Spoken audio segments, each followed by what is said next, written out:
Good morning दोस्तों, मैं गौतम सिंह आज आपके लिए लेकर आया हूँ। रीमर क्या है, रीमर के प्रकार, रीमिंग करने के विधि, रीमिंग करते समय सावधानियाँ।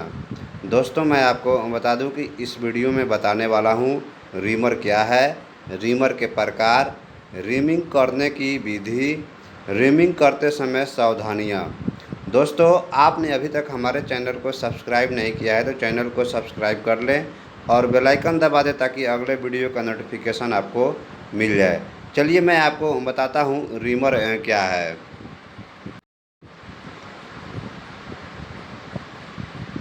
रीमर देखिए, रीमर एक बेलनाकार बहु फ्लूटिड कटिंग टूल है जिसका उपयोग पहले से ड्रिलिंग प्रोसेस द्वारा किए गए छेद को फिनिश करने के लिए किया जाता है।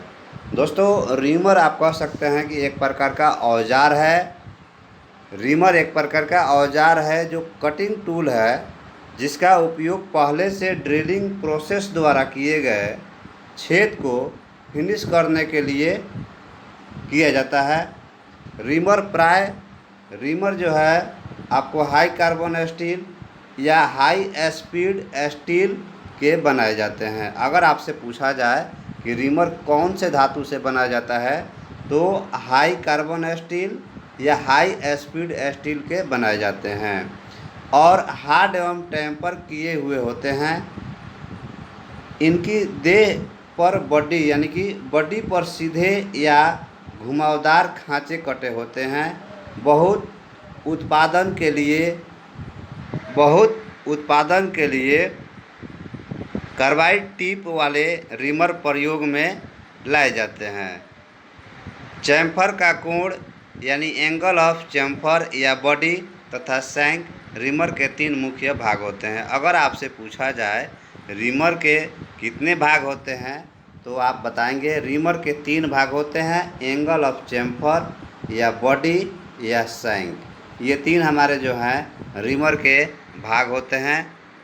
जैसे आप रीमर का फिगर देख सकते हैं, आप यहाँ पे आपका ये टैंग है, इसी को हम टैंग जो ये हमारा यहाँ से यहाँ तक की जो हमारा दूरी होता है इसको हम शार्क कहते हैं। और ये यहाँ से यहाँ तक रीमर जो है ये आपका बॉडी हो जाता है और यही जो आपका है ये आपका चैम्फर ऑफ एंगल होता है। ये हमारा जो है चैम्फर ऑफ एंगल है।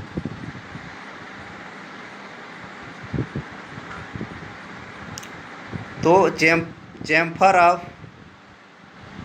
का कोण यानी कि एंगल ऑफ चैम्फर क्या है इसके बारे में मैं आपको बताता हूँ।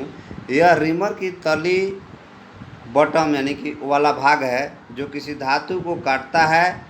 यह इस प्रकार ग्राइंड किया हुआ होता है चैम्फर कटिंग एज के पीछे कुछ क्लियरेंस हो जाए। विशेषतः ऐसा रोज टाइप रीमर में होता है।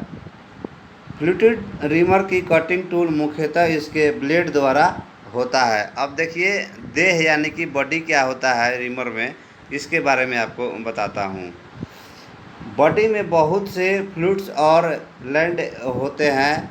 2 फ्लूइड्स के बीच के हिस्से लैड कहते हैं और लैड के ऊपर मार्जिन होता है जो कि चैम्फर कोण से फ्लूइड्स के पिछले सिरे तक रहता है। मार्जिन के बाद लैड पर इसमें ट्विस्ट ड्रिल के समान बॉडी क्लियरेंस होता है। अब आपका था तीसरा नंबर शैंक क्या है इसके बारे में आपको बताता हूँ। शैंक क्या है इसके बारे में आप देखेंगे। शैंक रीमर का वह सिरा है जो मशीन के स्पिंडल स्लीव या चॉक या रिंच में फिट किया जाता है। Straight shank taper shank reamer का प्रयोग ठीक ड्रिल की तरह से ही मशीन के स्पिंडल को फिट करके किया जाता है। कुछ रीमर के शैंक ऊपरी सिरा वर्गाकार होता है जिसे हम टैंग कहते हैं। वर्गाकार टैंग वाले रीमर की टैंग पर टैप रिंच की फिट करके हाथ से चलाया जाता है। प्रकार, अब आपको हम बताते हैं रीमर के प्रकार। तो रीमर 2 प्रकार के होते हैं। एक होता है हस्त रीमर यानी कि हैंड रीमर यानी हाथ का रीमर। दूसरा होता है आपको मशीन रीमर यानी मशीन रिमर। हस्त रिमर क्या है, यानी कि हैंड रिमर क्या है, हाथ का रिमर। इस प्रकार के रिमर रिंच या हैंडल की सहायता से प्रयोग में लाए जाते हैं। इनकी शंख सीधे या समानांतर होती है, जिनके ऊपरी सिरों पर चौकोर टैंग जो है आपको बनी होती है। ऐसे रिमर हाथ की ताकत से घुमाए जाते हैं। हाथ रिमर जो है आपको हाथ की ताकत से ही घुमाया जाता है। मशीन रिमर को चकिंग रिमर भी कहते हैं। इस प्रकार के रिमर पर टेपर शंख बनी होती है, जिस पर फ्लैट टैंग होती है। इस रिमर को मशीन के स्पिंडल में पकड़कर प्रयोग में लाया जाता है। रिमिंग करने की विधि। अब आपको हम बताएंगे रिमिंग करने की विधि। वर्कशॉप में उपलब्ध उपकरणों के आधार पर फिनिशिंग की आवश्यकता देखते हुए रिमिंग के प्रकार का निर्धारण किया जाता है। यदि कम व्यास या अधिक गहरी रिमिंग करनी हो तो फ्लैटेड मशीन रिमर का प्रयोग किया जाता है, परंतु यदि बहुत अधिक फिनिशिंग की आवश्यकता होती है तो हैंड रिमर का ही प्रयोग किया जाता है। रिमिंग करने के लिए होल साइज कुछ कम रखा जाता है। रिमर द्वारा फिनिशिंग के लिए आवश्यक धातु को होल में रखनी चाहिए। हाथ द्वारा रिमिंग। अब आपको हम बताएंगे हाथ के द्वारा रिमिंग कैसे करते हैं इसके बारे में। तो सर्वप्रथम जॉब को वाइस या फिक्सर्स में पकड़ लेते हैं। छिद्र के साइज जांच कर लेते हैं। यह रिमर के साइज से 3% अधिक छोटा नहीं होना चाहिए। इसके बाद रिमर को छिद्र में रखकर उसकी लंबवत स्थिति को जांच ले। रिमर और छिद्र संकृत होनी चाहिए। रिमर को हल्के दबाव के साथ दक्षिणवर्ती दिशा में घुमाएं। रिमर को घुमाते हुए छिद्र में उचित स्नेहन का प्रवाह करते रहे। रिमिंग प्रक्रिया पूर्ण हो जाने के बाद रिमर को दक्षिणवर्त दिशा में घुमाते हुए बाहर निकाल लें। इसके पश्चात जॉब एवं रिमर को साफ करके उचित स्थान पर रख दें। मशीन द्वारा रिमिंग। सर्वप्रथम जॉब को मशीन बेड पर फिक्सर्स में सही प्रकार से क्लैंप करें। मशीन के स्पिंडल में उचित साइज रिमर ठीक से फिट करें। रिमिंग करने से पहले ही होल में स्पिंडल पर मोबिल ऑयल लगाना चाहिए आपको। रिमिंग करते समय हैंडल बहुत सावधानी के साथ धीरे धीरे नीचे लाएं। रिमिंग के स्पीड ड्रिलिंग की तुलना में बहुत कम रखें, इससे रिमर जल्दी गर्म नहीं होगा। कार्य समाप्ति पर रिमर को चलाते हुए बाहर निकालकर उसे साफ करके उचित स्थान पर रख दें। बहुत उत्पादन के लिए पायलट रिमर का भी प्रयोग करना चाहिए।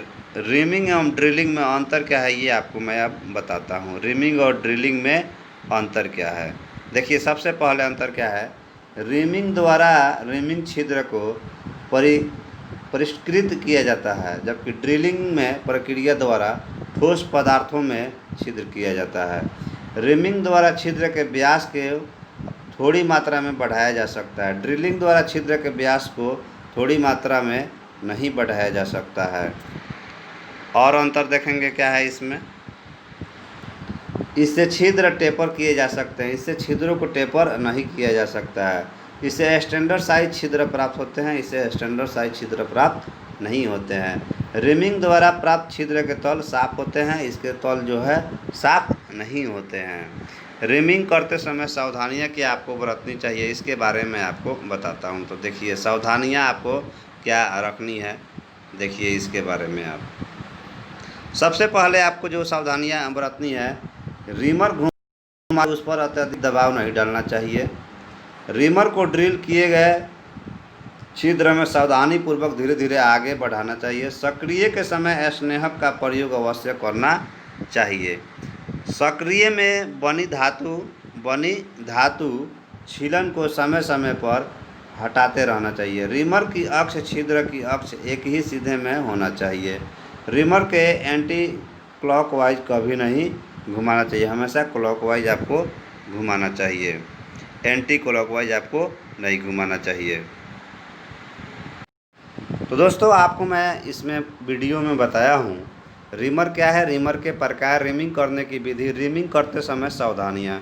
दोस्तों मेरा अगला वीडियो जो होगा रिमर क्या है, रिमर के प्रकार, आप जो ये चैप्टर पढ़े हैं अभी आपको मैं जो बताया हूँ इसी से ऑब्जेक्टिव क्वेश्चन आपको लेकर आऊँगा। वीवीआई ऑब्जेक्टिव क्वेश्चन हमारा अगले वीडियो होगा। अगर आपने अभी तक हमारे चैनल को सब्सक्राइब नहीं किया तो चैनल को सब्सक्राइब कर लो ताकि अगले वीडियो के नोटिफिकेशन आपको मिल जाए। थैंक यू दोस्तों, राधे राधे।